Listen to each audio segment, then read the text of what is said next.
आज आमे पढ़िबा तृतीय श्रेणी सरस्वती गणितमाला विषय पूर्वपाठर आलोचना।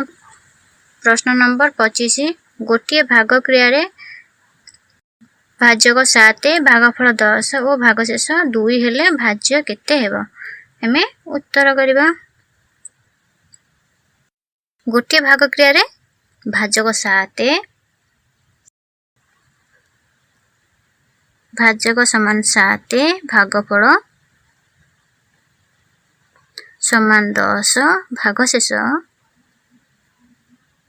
भागशेष समान 2। भाज्य केते बचाछि?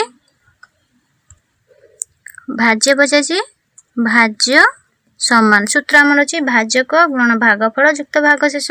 भाजक भाग करे पय हेले भाजक गुणन भागफल युक्त भागशेष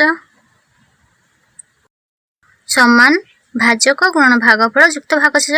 ते भाजक देछि 7 गुणन भागफल 10 युक्त भागशेष 2 समान 7 को 10 रे गणिबा 10 ता 70 युक्त 2 समान 70 रे 2 जोग कले 72।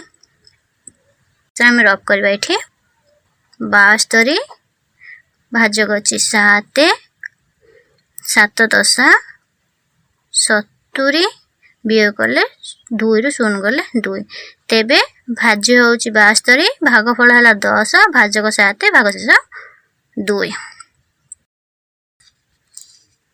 भाज्य समान 72 उत्तर।